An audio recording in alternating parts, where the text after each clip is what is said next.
Hey, how's it going, guys? Welcome back to Thaniel's Comic Corner. So today we're talking about Folklords. This is a really interesting story. It it's kind of hard to explain, but I'm not going to go too far into the detail because this is one of those where the twists and the turns really make or break your experience with the story. And so I'm just going to talk generally about the world. And what my thoughts were on the story overall. So getting right off the bat, it was written by Matt Kindt. It was illustrated by Matt Smith. Colors were by Chris O'Halloran. Lettering by Jim Campbell. Cover by Matt Smith and created by Matt Kindt and Matt Smith. So what is Folklords? Folklords is about a young guy named Ansel who is in this world of fantasy and magic, and he's kind of like a kid from our world where there isn't really any fantasy, there isn't really any magic. You know, he wears a suit while everyone is wearing, peasant clothing or what would be worn in a fairy tale or medieval Europe. And there's little trolls that are running around, there's magical creatures that are ingrained into this landscape, and there's a deep mystery that he wants to solve. So Ansel is he's a really intelligent kid who's having visions of our modern world. So it's almost like he was taken from our world and he was dropped into a magical fantasy world when he was like a baby, almost kind of like that, and then he grew up, but he has all these visions and memories of our world. And so he wears a suit and a tie and a dress shirt, and he's walking around, and he's kind of an outsider in this world. People think he's kind of strange because he doesn't behave the way everyone else does. He's kind of abnormal, but his visions of our world are almost like our world is the fantasy world for him. Technology and science are the things that he wants to know about, versus for us learning about a fantasy world, magic, dragons, knights, things like that are much more enticing. And it plays a lot on literary themes, and it plays a lot on fairy tales, like literal interpretations or nice, interesting twists on the classic fairy tales that we know and maybe some of us have grown up with. Throughout this story, we learn a little bit more about the Guild of the Librarians, which are these guys who wear red robes and hoods, and they kind of don't want these people in this world to know things. They don't want them to have certain sets of knowledge, and so they kind of keep people away from getting too close to the truth about their world and learning things about this other world that Ansel believes exists and he wants to know more about.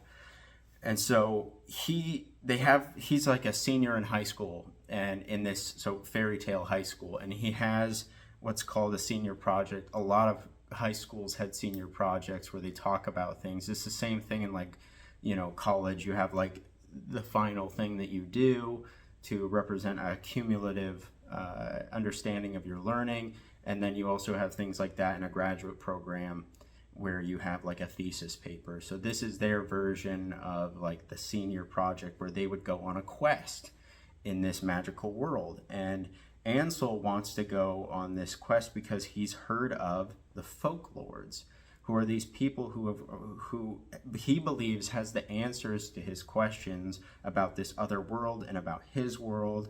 And so he wants to go on this quest to find them, and no one's ever found them before. And so right when he wants to kind of go on this quest, a wrench is thrown in his plans by the Guild of the Librarians, which are this sort of, or perceived as the villains in this world because they keep people from knowledge. This is a really nicely illustrated comic. I like the use of color in it. The themes are a ton of fun. if you're someone who likes fantasy and you like new twists on established ideas, then this would be a good comic for you. If you like, you know, an adult version of fantasy, this would be a good option for you, because some of these moments are actually kind of scary in a weird sort of way. And if you are someone who's fairly well read, or even not fairly well read, but just familiar with stories, like I'll say this is a very accessible comic to a lot of people. You know, there's this moment where it's like a creepy Hansel and Gretel cottage, and it takes a very kind of unique twist that I have not seen before on that concept, on that original sort of story. So even if you don't know what Hansel and Gretel is, or you've never heard that story before, this is still extremely accessible to you, because the visual imagery is rich and you'll immediately be kind of thrown into this. But if you know some of those things, it'll be further enhanced when you're reading this.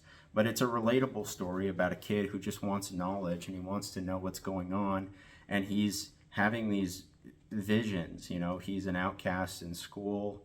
A lot of kids grow up in high school and they're not, you know, the cool kids or things like that, and they're kind of finding their way. And this is what he's doing. He's trying to find his way in this world that doesn't really fully understand him, to find a world where he feels maybe he would be more understood. And the key to that is finding these Folklords. The monsters are really fun, and honestly, there's not too much to say. This is the book versus the issue. So normally I like to try and review first issues of things, or talk about the first issue of things. But in this particular case, I'm unable to do that because I couldn't find a first issue. But I really liked the concept of this story, and so I found the first book, and I just read the whole first book. And I'll periodically do that, you know, with these videos, is just talk about the first book if I'm unable to find a first issue and it's a story that I'd like to discuss. So like, there's other issues, other stories that I have. I have this big chunk of comics that I've read that we're going to talk about in future episodes. But you know, this was a really fun story. I would definitely consider picking up the next book and continuing to read, because it has a lot of the things that I think make comics fun. The inventiveness, the sort of fantasy element that this has, and a lot of other things, you know. So give it a read. Folklords is a lot of fun, and it's kind of spooky, and it's definitely like an interesting adventure with a lot of mystery and a lot of twists and turns. And you get introduced to characters periodically as the story goes along, which makes it easier to comprehend and digest the story, rather than being introduced to a whole slew of characters immediately and trying to figure out who's who and what's what without having to go back and reread. So yeah, give it a read. Folklords. This was a fun one, and I definitely look forward to reading the second book and further issues, which I'll talk about when I do. All right. Thanks. Bye.